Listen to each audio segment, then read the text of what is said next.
Episode 5 last and found. Anika को नाराज होकर जाते देखकर कुणाल ने सोच में पड़ गया। उसे लगा कि अगर वो रागिनी को सब कुछ नहीं बताएगा तो शायद वो उससे दोस्ती नहीं करेगी। अपने नए क्रश को खुद से दूर जाते रोकने के लिए कुणाल ने उसे आवाज़ दी, रुको, बताता हूँ, सब कुछ बताता हूँ। अनिका जैसे ही उसी पल का इंतजार कर रही थी, वो तुरंत रुक गई। अनिका की धड़कनें तेज हो चुकी थीं, मगर उसने अपने आप पर संयम रखा था, क्योंकि वो नहीं चाहती थी कि कुणाल और किसी को भी उसके बारे में कुछ पता चले। पिछले 6 सालों से अनिका को बस इसी पल का इंतजार था कि कहीं से उसके बेटे की कोई खबर मिले। तुरंत अनिका ने अपने पर्स से सनग्लासेज निकाले और तुरंत पहन लिए। वो नहीं चाहती थी उसकी आंखों की नमी कुणाल को दिखे, लेकिन कुणाल ये देखकर और टेंशन में आ गया। उसे लगा कि अनिका वहाँ से निकलने की तैयारी में सनग्लासेज पहन रही है।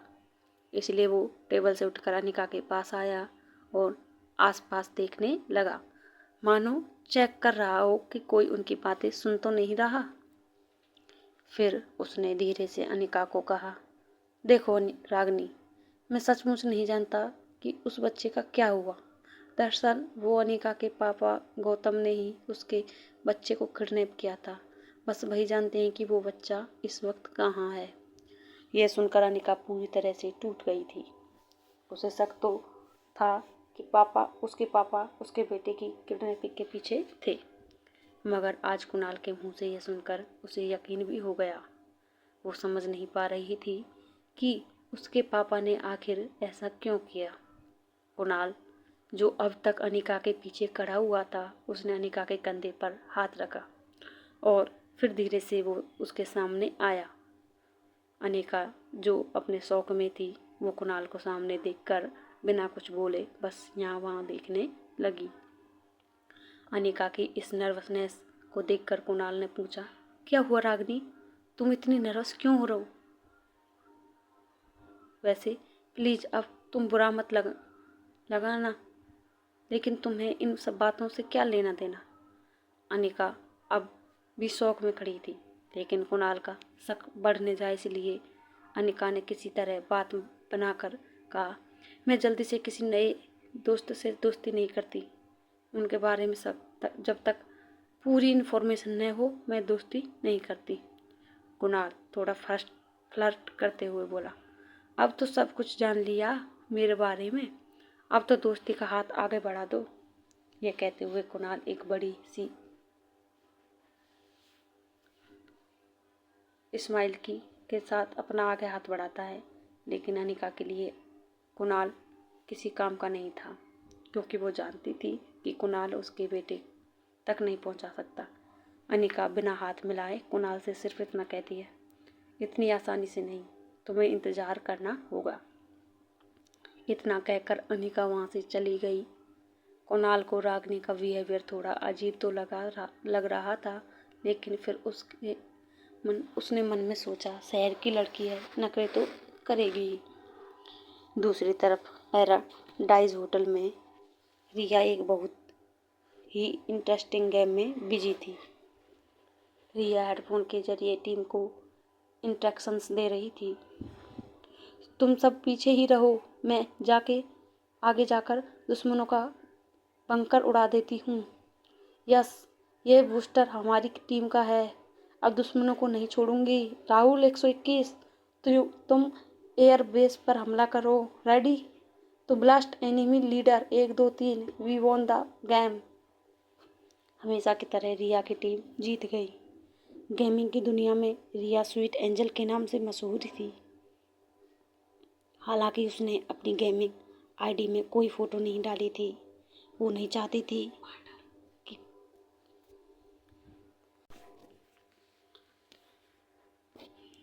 हालांकि उसने अपनी गेमिंग आईडी में कोई फ़ोटो नहीं डाली थी। वो नहीं चाहती थी कि लोगों को उसकी उम्र देखकर उसे जज करें। कई लोग को तो लगता था स्वीट एंजल कोई बहुत बड़ी इंजीनियर या कंप्यूटर जीनियस हो गई। पूरी दुनिया से रिया के फैंस उसे well played, you are the best की मैसेज उसके गेम पर करने लगी। इतना ही नहीं, 25,000 से ज़्यादा पेंडिंग फ्रेंडशिप रिक्वेस्ट्स आकर पड़ी हुई थी रिया के पास। रिया पर अब इन मैसेज की वाहवाही का असर नहीं कर पड़ता था रिया पर, क्योंकि अब ये सब कुछ उसके लिए बहुत ही आम बात थी।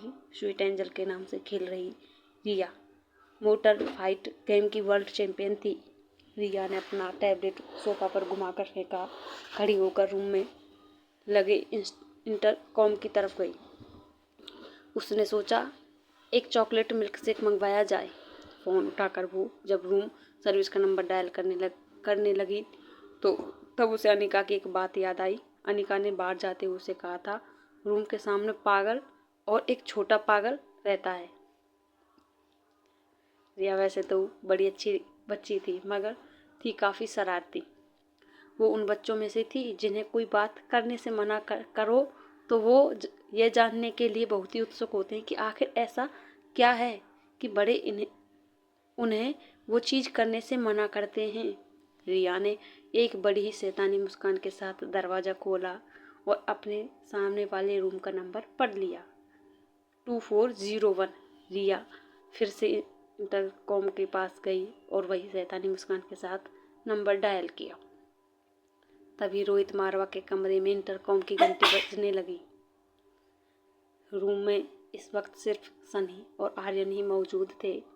सनी बालकनी में खड़ा अपने दोस्त से फ़ोन पे झगड़ रहा था। किसी गेम में उस दोस्त की वजह से उसकी टीम हार गई थी। सनी उस दोस्त को समझा रहा था कि वो ज़्यादा से ज़्यादा स्वीट एंजल की गेम को फॉलो करे ताकि वो भी उससे कुछ सीखे। रोहित को बिजी देखकर आर्यन ने खुद फ़ोन उठाया। आर्यन अपनी मीठी प्यारी और धीमी आवाज़ में बोला, हेलो। तभी सामने से रिया हंसते हंसते कहती है, बच्चे हो मतलब छोटे पागल। ये कहकर फिर हंसने लगी। आर्यन देखने में रिया जैसा ही था, लेकिन वो रिया से विपरीत था।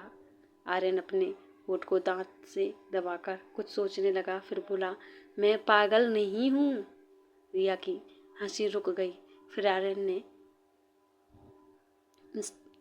इनोसेंटली पूछा, क्या ये बात तुम्हें मेरी टीचर ने बताई? ये सुनकर रिया सोच रही थी, मॉम ने सच ही कहा था, सामने सच में दो पागल रहते हैं। ये रिया को अब और ज़्यादा शरारत सूझी। उसने आर्यन को छेड़ते हुए कहा, अच्छा तो तुम्हारी टीचर भी यह बात जानती है? आर्यन को अपने छोटे हाथों से फ़ोन का रिसीवर पकड़ने में प्रॉब्लम हो रही थी। वो रिसीवर दूसरे हाथ में लेकर फ़ोन के बगल वाली सीट पर बैठा और फिर उदास होकर उसने कहा, टीचर कहती है मुझे स्पेशल स्कूल जाना चाहिए। ये सुनकर रिया ने हंसना बंद कर दिया और ध्यान से सुनने लगी। आर्यन ने काफ़ी वक्त से अपनी उम्र के किसी दोस्त से बात नहीं की थी। रिया की आवाज़ सुनकर आर्यन को लगा जैसे उसे उसका कोई पुराना दोस्त वापस मिल गया हो। उसने रिया से पूछा, क्या तुम स्कूल जाती हो? रिया को यह सवाल बहुत ही अजीब लगा, लेकिन फिर स्कूल के नाम पर वो थोड़ा चिढ़ गई और बोली, ऑफ कोर्स मैं स्कूल जाती हूँ, हर बच्चा स्कूल जाता है, तुम नहीं जाते हो क्या? आर्यन मायूस होकर बोला, मैं स्कूल नहीं जाता। जब हम पूरी फैमिली के साथ रहते थे, फिर पापा मुझे यहाँ ले आए। ये होटल पापा की है। अब हम यहीं होटल में रहते हैं। ट्यूशन टीचर यहीं आती है मुझे पढ़ाने। रिया ने ऐसी सीरियस बातें पहले कभी नहीं सुनी थी। उसने थोड़ा शौक होते हुए आर्यन से पूछा, स्कूल नहीं जाते, होटल को घर बनाकर रहते हो? अच्छा तो तुम्हारा कोई फ्रेंड है यहाँ? आर्यन पीछे मुड़कर चेक करता है कहीं सनी तो नहीं आया। सनी को बिजी देखकर आर्यन फिर धीरी आवाज़ में बोलने लगा, नहीं, यहाँ मेरे साथ पापा और चाचू रहते हैं। रिया को आर्यन की बातें अजीब लगने लगीं, पर अब उसे आर्यन पर दया आ रही थी। रिया ने किसी मैच्योर एडल्ट की तरह गंभीर विचार किया और आर्यन के सामने एक ऑफर रखे। अच्छा एक बात बताओ, मेरे दोस्त बनना चाहोगे? आर्यन जिसकी लाइफ में सिर्फ दो ही चीज़ों की कमी थी, एक तो माँ और दूसरा दोस्त। और इसीलिए आर्यन ने तुरंत हाँ कर दी। उसकी आवाज़ में जैसा अचानक जोश आ गया हो। रिया ने भी खुश होकर अपने आप को इंट्रोड्यूस कराया। आई एम रिया, तुम्हारा नाम क्या है? आर्यन बढ़ते कॉन्फिडेंस के साथ बोला। I am Aryan. तुम कहाँ से बोल रही हो? रिया ने जवाब दिया। मैं तो सामने ही रहती हूँ। मैं और मेरी मोम तुम्हारे होटल में गेस्ट हैं। तुम मुझे मिलना चाहोगे? यह सुनकर आर्यन ने पार बैठे सनी को देखा। उसे लगा कि सनी तो अपने ही प्रॉब्लम में परेशान है। तब उसने कुछ सोचकर एक हाथ फ़ोन के माइक पर रखकर धीरे से पूछा, मगर कैसे? पापा मुझे रूम से अकेले नहीं निकलने देते। रिया ने एक हाथ कमर पर रखकर फ़ोन का रिसीवर सिर पर पटका। अरे तुम बच्चे हो क्या? देखो, तुम ठीक 15 मिनट में मुझे नीचे होटल की लॉबी में मिलो। मैं मम्मी को फ़ोन करके बोल दूंगी कि मुझे पिज़्ज़ा खाना है, इसलिए हम नीचे जा रहे हैं। वो जब आए तब तुम उनसे भी मिल लेना और हमारे साथ पिज़्ज़ा खाने भी चलना। अच्छा बाय। अब मैं फ़ोन रखती हूँ। तुम 15 मिनट के बाद नीचे मिलना। तब आर्यन थोड़ा कन्फ्यूजन में अपना सिर खुजाते हुए कहता है, मगर मैं तुम्हें पहचानूंगा कैसे? रिया इम्प्रेस होकर कहती है, वेरी गुड क्वेश्चन।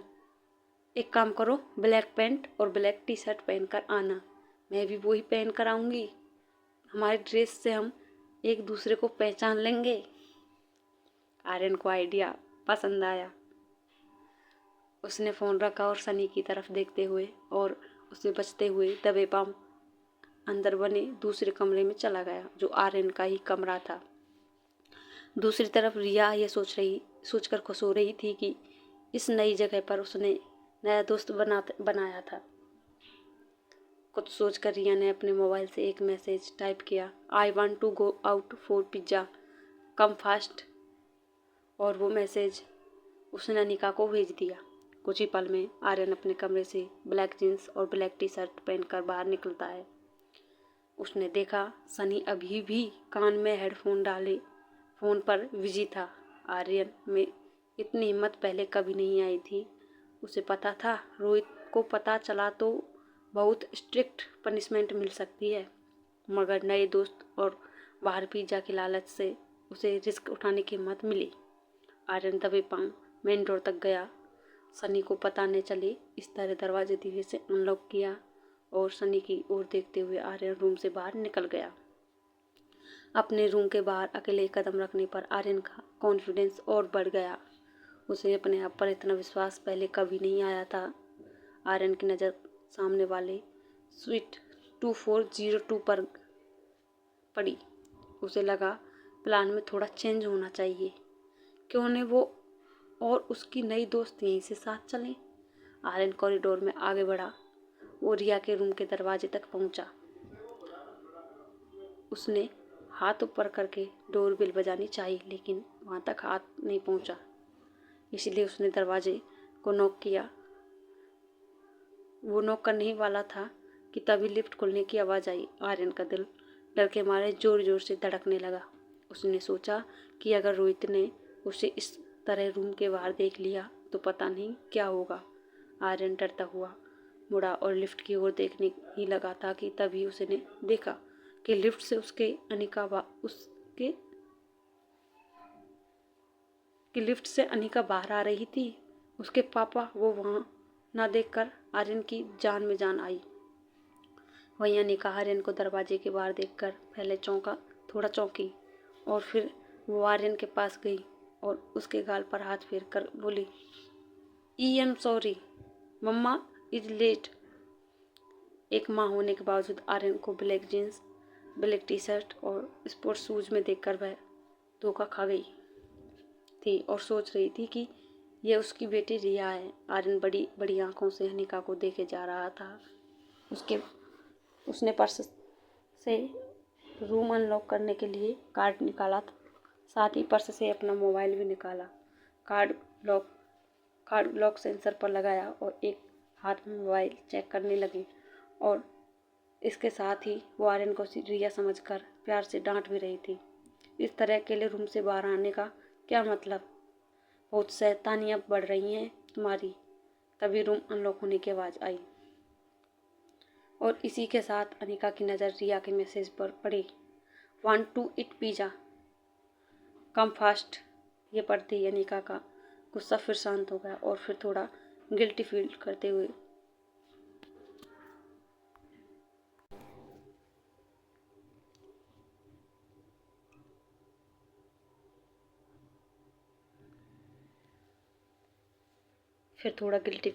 हुए उसने झुककर आर्यन के गालों पर किस की और बोली, आई एम सो सॉरी।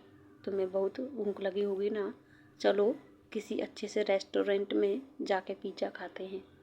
यह कहते ही अनिका ने फिर से रूम के दरवाजे को बाहर से बंद किया और वो आर्यन का हाथ पकड़कर सीधा उसे लिफ्ट में ले गई। इन सभी बातों के दौरान आर्यन बस अनिका को ही देखे जा रहा था। अनिका का स्पर्श, उसका प्यार देखकर आर्यन को ऐसा लगा जैसे कि अगर उसकी माँ होती तो उसे ऐसे ही प्यार करती।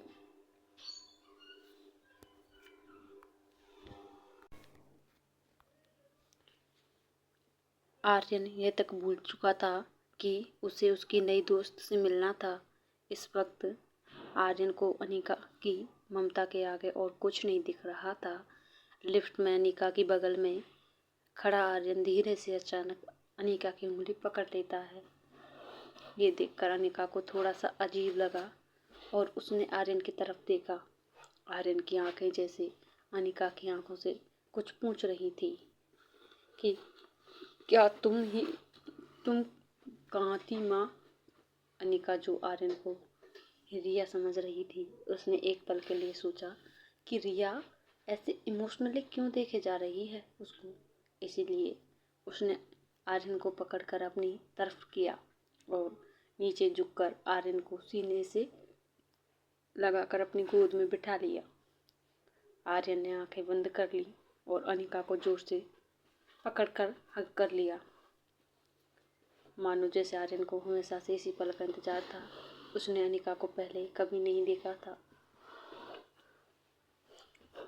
मगर आज उसे ऐसा लग रहा था जैसे वो अनिका की गोद में पहले भी खेला है। अनिका धीरे धीरे आर्यन की पीठ को अपने हाथ से थपथपाने लगी, जिसके चलते कुछ ही सेकंड में आर्यन अनिका के कंधों पर सर रखकर सो गया।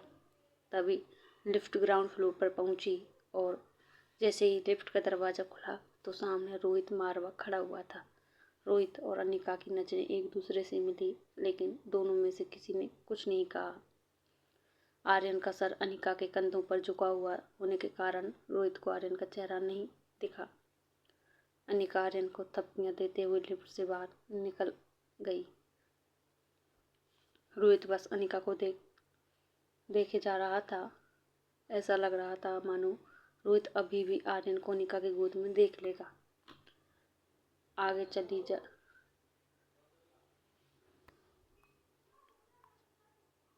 जा रही अनिका को कुछ एहसास हुआ तो वो चलते हुए रुकी और फिर टर्न होकर रोहित की ओर मुड़ी। उसने देखा कि रोहित उसी की ओर घूर रहा था। अनिका के मुड़ के देखने पर रोहित को एहसास हुआ कि वो अनिका को एकटक देखे जा रहा था। इसलिए वो थोड़ा इम्ब्रेस होकर यहाँ वहाँ देखकर खांसने लगा और हड़बड़ाहट में लिफ्ट के अंदर चला गया। रोहित को अपने आप पर गुस्सा आ रहा था। उसे लगा कहीं अनिका को गलत सिग्नल न मिले। तभी लिफ्ट के बाहर से कोई हलचल न होने के कारण रोहित को लगा कि अनिका अब चली गई होगी। कंफर्म करने के लिए उसने लिफ्ट के बाहर सर निकाल कर चेक किया तो देखा कि अनिका अब भी वहीं खड़ी थी। रोहित ने झटके से अपना सर वापस लिफ्ट के अंदर ले लिया और फटाफट सीधे टॉप फ्लोर का बटन दबा दिया। अब तो उसे अपने किए पर और पछतावा हो रहा था। उसने अपना हाथ जोर से लिफ्ट की तरफ दीवार में मार दिया। स्टील के दरवाजे होने की वजह से रोहित के मुक्के की गूंज पूरी होटल में सुनाई दी। टॉप फ्लोर आने पर लिफ्ट का दरवाज़ा खुला तो रोहित ने सामने देखा कि black jeans black T shirt पहने रिया लिफ्ट का इंतजार करते हुए खड़ी थी। रोहित, जो पहले से थोड़ा डिस्टर्ब था, उसने रिया को आर्यन समझकर कड़क आवाज़ में डांट दिया, तुम फिर यहाँ खड़े हो रूम में? रूम से अकेले बाहर नहीं निकलने को कितनी बार बोला है मैंने? Why don't you listen to your dad? Dad, यह शब्द सुनते ही रिया की आंखें चमक उठी। उसका पूरा चेहरा उसकी स्माइल से भर गया था। अपने अंदर की सारी ताकत जुटाकर वो खुशी के मारे जोर से चीखी और बोली, डैड, आखिर आपको ढूंढ ही लिया। अगर आपको यह एपिसोड अच्छा लगा तो